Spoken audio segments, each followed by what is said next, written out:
Hello, my name is Trevor Smith, and I am an educational leadership doctoral student at William Woods University. And this is my district video presentation to determine if Columbia Public Schools shows promise in achieving high reliability systems using the HRS framework.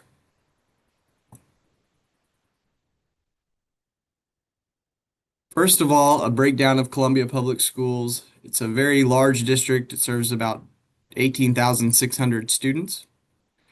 There's the demographic breakdown, 52% white, 21% black, 11% multiracial, 9% Hispanic, and 6% Asian. 42% of Columbia Public Schools students are utilize free and reduced lunch, and 12% are on an individual education plan or IEP. Leadership strategies used by CPS. So I interviewed a district leader in this district, and they reported that the first thing they do at the central office level is ensure everyone is on board. And that doesn't just mean building administrators, that means everyone in their own central office building. In a district so big, there are a lot of different experiences in the room that they want to utilize to get the best outcome. So ensuring everyone is on board in central office is the first step. Another important step that they take when implementing a new system is educating administrators on it. They understand that if their building leaders aren't on board, and in order to get them on board, they have to be fully aware of the ins and outs of whatever the initiative may be. Also, they have to consider the longevity of the initiative, which is commitment of time. They can't consistently roll out programs or initiatives that do not last. They'll lose faith in, or the teachers will lose faith in them, or the administrators could lose faith in them if they start to determine that no matter what initiative is rolled out, it's going to be over with in a year or so. So a commitment of time has to be there. A bunch of background research has to be done to know that this is the best thing for the district and that it's not something that's going to come and go and be on to the next thing as people talk about in education. We have to avoid that stereotype, and then creating accountability systems. That's for administrators to make sure they're doing their part in supporting the initiative at the building level. And then it's also for teachers, giving administrators the tools to be able to hold their teachers accountable to whatever the new instructional initiative may be. Effective educational systems in CPS. These are just a few that the district leader I spoke with was able to talk about. These are kind of relevant and happening right now. One thing is curriculum camps. That supports level one, safe, supportive, and collaborative culture. Curriculum camps are something that's a new endeavor to us this year. We have teachers coming in to meet with each other, whether it be third grade teachers from across the district or all grade levels or subject levels as you get into the secondary world.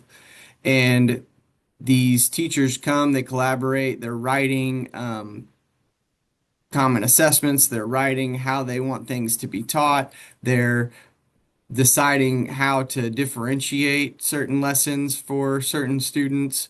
And all that collaboration was described to me as really empowering for many of the teachers. There were positive feelings coming out of it. There were agreements and there were disagreements, but all of it was productive.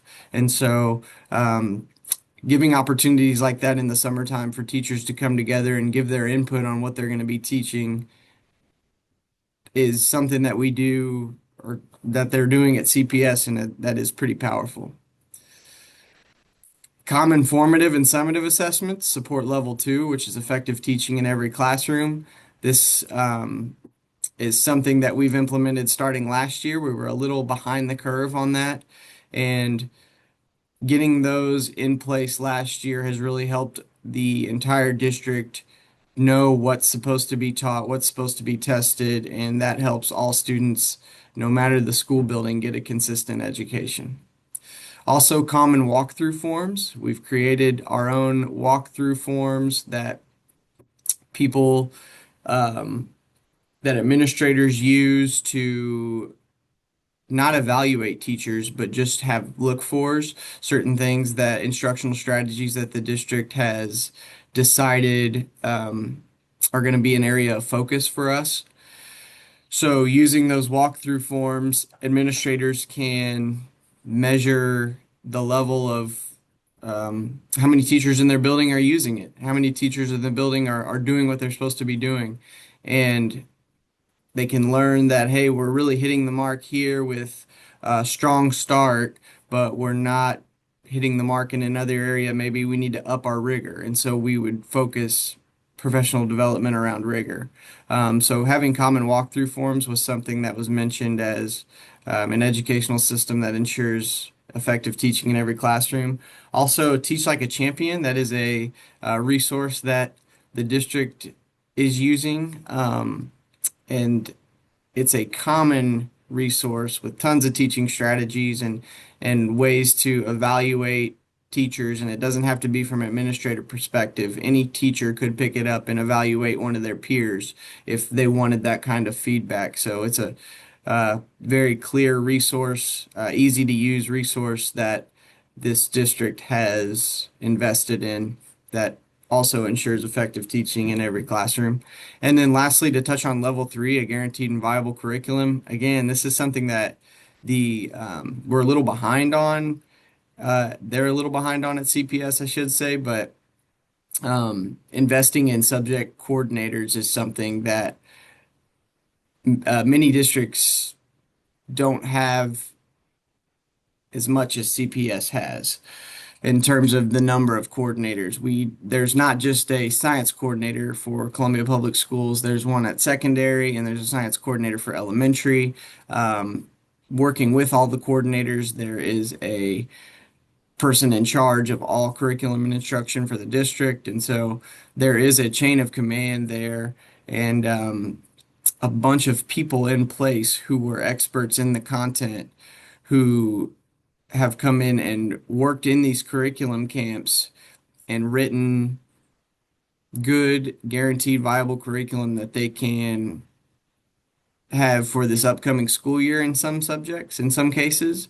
And then in other cases, it's been there for years and they just continue to refine it through the work in the curriculum camps. So that's a way to ensure a guaranteed and viable curriculum in this district. Columbia Public Schools operating from a high reliability perspective. Yes, I would say CPS is operating from a high reliability perspective. They certainly have growth to do, but they're, in my opinion, and what I gathered from this interview, they're absolutely on the right track. There's a variety of initiatives that we just went through in every reliability level. The ones listed were the ones mentioned in the interview, but had it gone on longer, I'm confident that there would have been other things that were supporting all three levels of being a high reliability organization. I think there's more growth to do for Columbia Public Schools in the personalized competency-based learning umbrella. There is somewhat supportive, personalized, competency-based learning happening in Columbia Public Schools.